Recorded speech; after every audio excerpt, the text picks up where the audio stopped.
Aunties, uncles, nieces, nephews, cousins, and friends. Make sure to hit that like button when you come in. So let's get into it with the Diddy trial. So what we're going to look at, there's no bells or whistles, but I just found these photos interesting.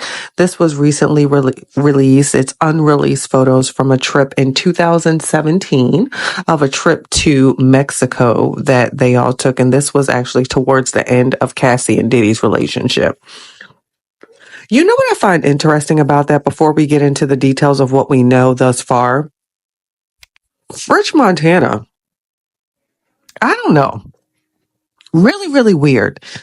He was in this video in 2017. There's videos of him. So I don't know him and Diddy's friendships, but it's just, I don't know. French Montana is just weird to me. That sticks out. I'm not trying to put anything on French, but I'm just saying it just seems a little odd. French Montana is definitely, well, has been or was, let's say that, was definitely around a lot. And it makes you wonder. So what we know thus far. So many outlets have reported that Diddy does not look the same. Of course, he probably does not have access to his barber that probably cuts him once a week, being what, I think a billionaire.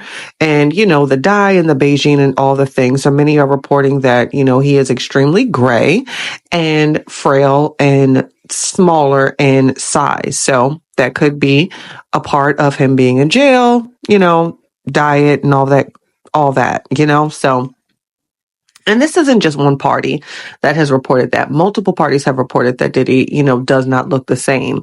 And what else I found interesting, a lot of people are reporting of his eye contact. They are saying that Diddy is eyeing everyone in the courtroom. He's making eye contact to see who's there, looking at them directly, making eye contact with the jurors. One reporter who is with child, I don't even believe that she is in the U.S. because she speaks with an accent, but she was with child and he actually mouthed to her, you know, how are you doing? So he's definitely making his presence known to the people that are in the courtroom of exactly who he is, because let's be honest, this man was and maybe still is extremely powerful. So there's that. So as far as the jury selection, there was a bit of delay because they were really, really fighting for, you know, getting the correct jurors, because let's face it, it all comes down to them. But one thing I found interesting, so one of the jurors, we'll say allegedly, let's just say allegedly, right?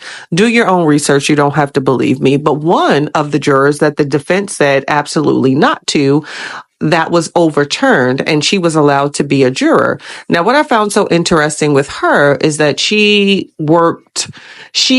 was in conjunction with a documentary on HBO surrounding Diddy that did not paint him in a positive light. So, of course, the defense wouldn't want that, right? Because who would want that? You're a part of a project that, you know, talked ish about me.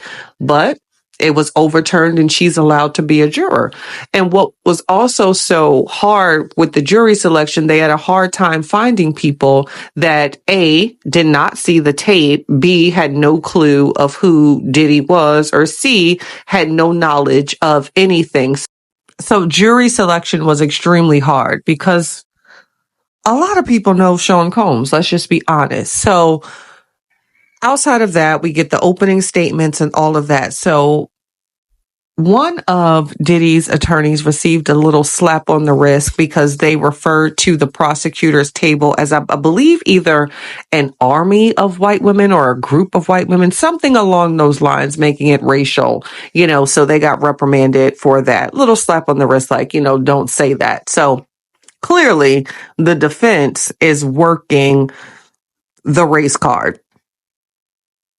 Should it be worked right now? I don't know. We'll see, because let's face it, regardless of anything, and I'll get into that, we all still have the images of what we all saw together of Diddy being extremely physically abusive to Cassie in that hallway.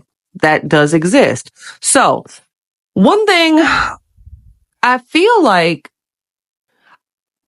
in fact, I feel like the defense certainly does have a smoking pew that's waiting as we get into this trial, because let's be honest, it's just beginning.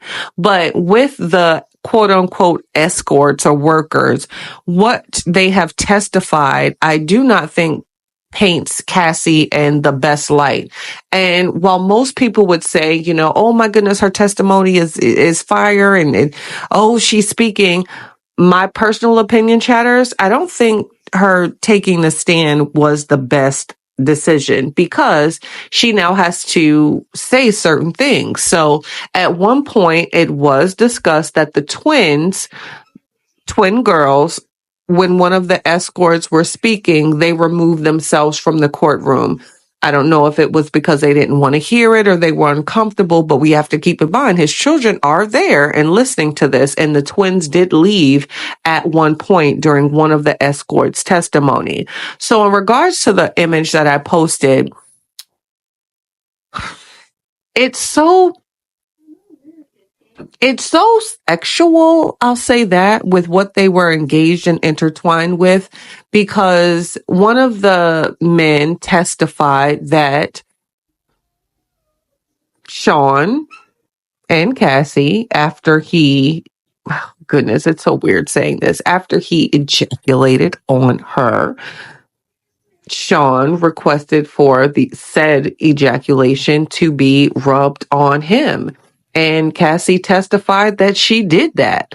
Granted, they asked her, did she want to? And her response was no, but you did that. And that just, to me, I feel like it's just opening the door for things that were done. But make no mistake, what he did in that video, we can never unsee that. You know what I mean? So, also testimony with one of the escorts that it was a request by Cassie for her to receive his urination in her mouth. And again, this paints a very bad light in a courtroom. Granted, you can say, fearful and she didn't want to do this, but these are still statements that coincide with a willing participant. I know it sounds ugly, you guys. I know it does. So don't come for me. I understand, but we're talking about black and white words, court transcripts, etc., and people that are going to have to look and judge that. You know what I'm saying? So as we get more and more into the trial, I'm sure we're going to hear more, but so far, what we do know is Diddy's team is here to play ball.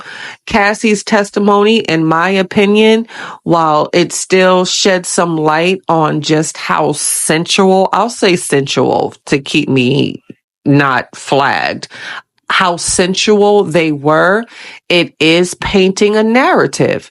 And that to me is the ultimate no-no. And if she was subpoenaed, I get it. She has to testify, but it's just opening the door for consensual. And to me, it's just turning more into a DV case.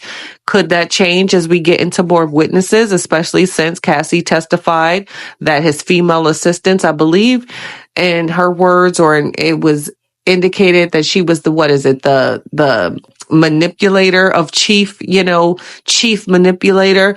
Are they going to call these people the assistants that allegedly worked with Diddy to do certain things and carry out certain acts? Who knows? But I feel like this is going to get extremely interesting. And in my opinion, I think Diddy is going to take the stand. I'm probably wrong. And that's fine. But I think his defense might put him on the stand. And that's just my personal opinion. So what we know thus far is this is going to be one interesting case.